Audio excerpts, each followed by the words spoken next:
Akkuma asirratti argaa jirtan Fooziyaa yeroo dheeraadhaaf mucaa kana wajjin baay'ee dhiphachaa turtullee har'a ilmi isiis kun guddatee waggaa tokko ga'u waan nama gammachiisudha. Alhamdulillah rabbil alamin baga waggaa sii ga'ee ilma quwwaa qabu ilma abbaa fi haadha caalu rabbi sii haa taasisu. Fooziyaan dubartii cimtuu fi jabduu kan taate yeroo dheeraa kophaa ishee jiraattullee haa ta'u malee injifattee ilma kana guddifattee amata tokkoon gaattee jirti jechuudha. Assalaamu alaykum warahmatullahi wabarakatuh. Jirtu akkam nagaa keessanii fayyaa keessanii.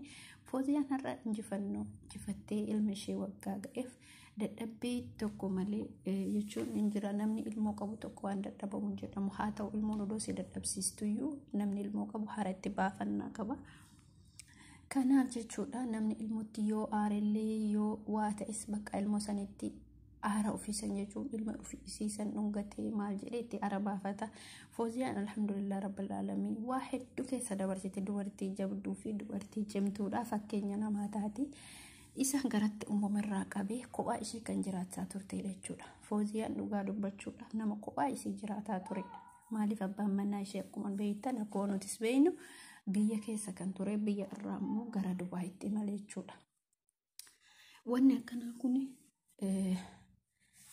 namoota hedduu mudata garuu isiin immoo cimtee adda ilmi kun ilmoo kiyya jettee itti fuftee ilma kana guddifattee alhamdulillah rabbil alamin hadha waggaa tokko ga'ee fi happy birthday to you jettee ni jirti.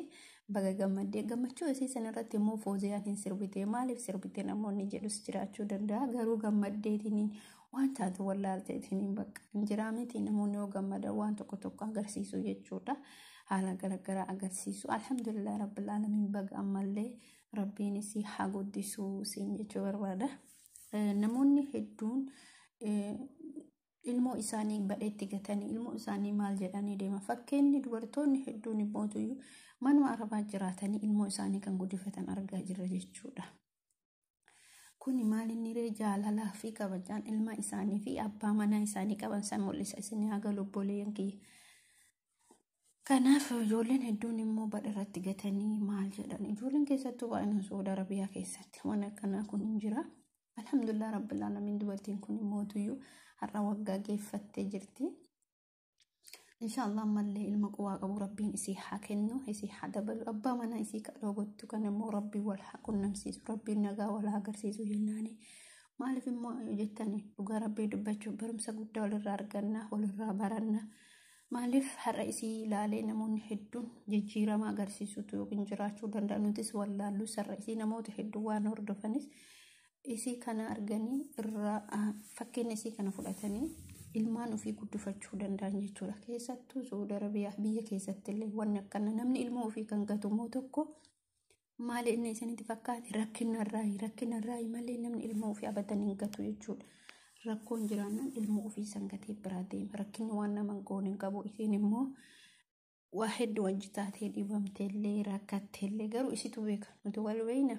Darbitee yeroo viidiyoo dhuftu nar'annaa dhukkubaa du'aayinaa godhaa jettee asirratti immoo Fooziyaan maal dubbattee isinitti fakkaata du'aayinaa godhate. Du'aayi wallaahi namni du'aayi jibba jedhee yaadu hin jiru du'aayin hin jibbamtu du'aayin hin jaalatamti.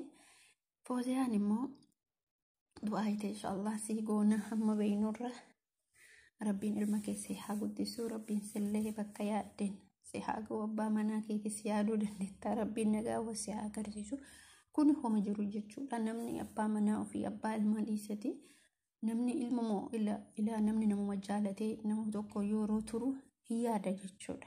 Keessatti isii waa hedduu waan qabattee jirtu nuti keessa isii wayii beeyna du'aayinaa godhaa jettee namoonni tokko Fooziyaatti maaliif yeroo hundumaa akkas du'aayii kadhatta jedhanii na gaafatan jettee dubbattee jirti jechuudha. Kun immoo du'aayin immootu waanuma jiru waanuma ilmi namaatti olii godhaa jiru du'aayin immoo waan nu barbaachisudha.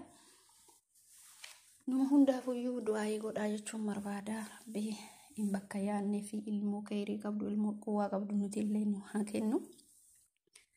Isillee rabbiin isii haa guddisuu fi isiniin jechuu barbaada boleeyyan kiyya.